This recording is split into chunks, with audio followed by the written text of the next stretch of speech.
Sergio that's made another step forward again this year and had a great start to the season. So, for us it's about what they do on the circuit and just giving both the guys, the same equipment, the same opportunity. Sergio Perez had a very good drive in Barcelona, recovering from P11 to finish P4, but the gruesome reality of his championship hopes has been revealed yet again. Although the recovery was more than decent, the fact that he finished behind both Mercedes drivers points out to the fact that he might not have what it takes to compete for the championship.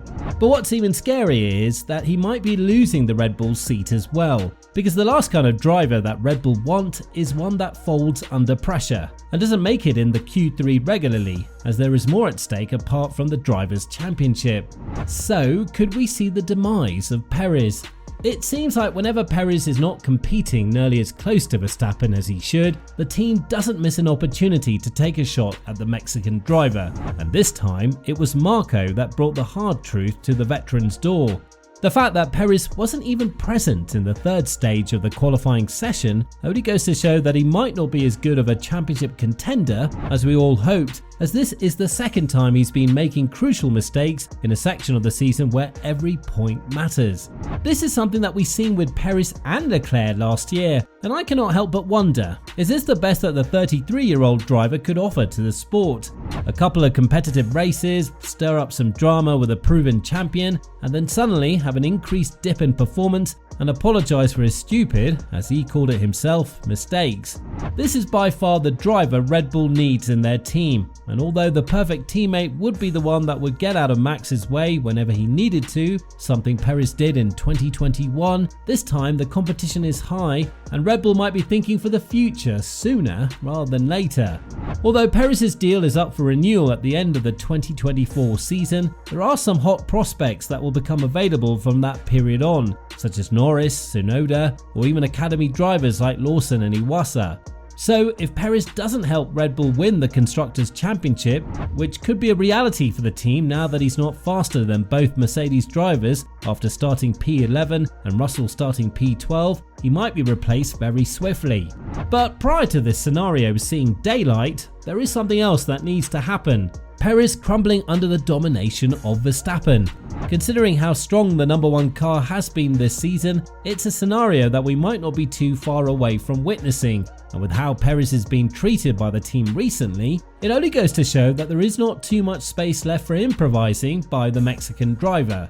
At the beginning of the year, he was very happy to announce that he and Verstappen are now driving a car that suits both of their needs equally, and while the 33-year-old veteran has shown to be very competitive on tracks like Jeddah and Baku, the rest of them were dominated by his teammate, and it wasn't even close.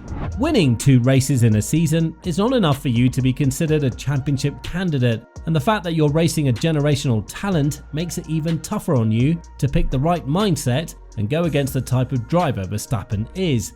As Horner said, Perez currently has the most difficult job in the world, being Verstappen's teammate, and this might be something that could see the downfall of the Mexican driver. But even if Perez manages to pick up the pace and be competitive in the remainder of the season, something that I don't see happening due to the new upgrade package that Mercedes found and the increased pressure on the Mexicans' back, there is something else that's bothering the number 2 driver in the team: the constant pressure that Marko and Horner are applying on his back with their statements. It's written in the stars, there can only be one number 1 driver on the team, and if anyone out there tries to break this sacred and unwritten rule, they're going to pay hard. But what does Marko have to say about Perez's poor qualifying show in Barcelona? When talking about this matter, he went on to add, "With Sergio, things have not been going well since Monte Carlo. He needs to concentrate more on racing, not on the title. I hope he recovers himself. In truth, Max never saw any serious danger in Perez. In Barcelona, you can see how good a car really is. Then people say, if a car works on this track, it will work on 80% of the other circuits." Now, there is something that Perez cannot grasp in his mind over. How does he suddenly drop so much pace compared to Verstappen after being constantly brought up as the championship contender in 2023? He's so good on street circuits. But when that question was brought up again in 2023 after his recent 2 wins, he disappeared in Miami and lost to his teammate Verstappen, as the Dutchman started P9 and held a lesson on how tyres should be managed, not just for his teammate, but for his other rivals as well.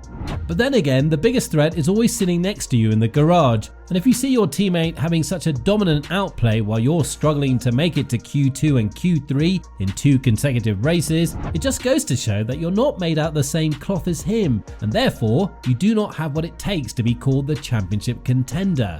Russell managed to outperform Perez in a much less competitive car, which has opened the conversation yet again as to whether or not Red Bull is tuning the car down for Perez, something that the Mexican hasn't hinted at as yet.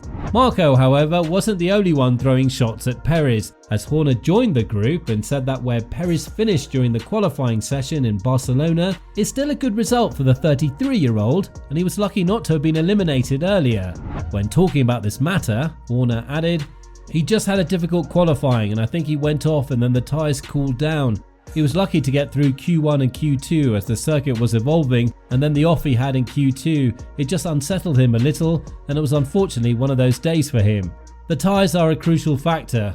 We checked all the aero loads after Q1. The support back the factory were able to look at the analysis between the two cars. Are they generating the same amount of downforce? They were like for like, so we couldn't see any part misbehaving. Obviously we'll do a big inspection this evening, but I think it was just about getting the tyres into the window because we know Checo isn't that far off. He just didn't get the car working today." All of this points towards one scenario. Perez's seat in Red Bull is under a huge threat, and while Ricciardo is still up there to grab the seat and be the perfect wingman for the Austrian team, there is a bigger fish to fry right now. The Constructors' Championship might not be an easy guarantee for Red Bull if they keep underperforming with Perez constantly, because from what we've seen from Mercedes in Barcelona, the Silver Arrows have smelled blood and are now after the weak link in the team. Plus, if Verstappen expects to receive help from his teammates somewhere down the line and vice versa, this will be something that we'll never witness, as both of the drivers have announced that they're going to look after themselves, as the team are proved to have a clean race among each other. Truth be told, Verstappen doesn't have to look for anyone given how strong his car is, but with the wind tunnel penalties coming along and Mercedes finding the perfect development path for their W14, could we see an uprise in the form of the Brackley-based squad to the point of Perez having to constantly finishing P2 to secure the Constructors' Championship? If he fails to do this mission, something he's hinted at in the previous 2 races, then it'll be a very interesting scenario to watch, and the recent comments and slanders on his name by the team bosses haven't helped him a lot. Yes, he's good under pressure, and he's one of the most criticised drivers on the grid, especially in his younger years, but now the toll is much different, and he has so much to lose, his entire F1 career. While Red Bull is definitely the team that has salvaged Perez's career, they could easily turn into one that will put the final nail in the coffin, as Perez is not ready to give up on his championship hopes, but his performance definitely points in this direction.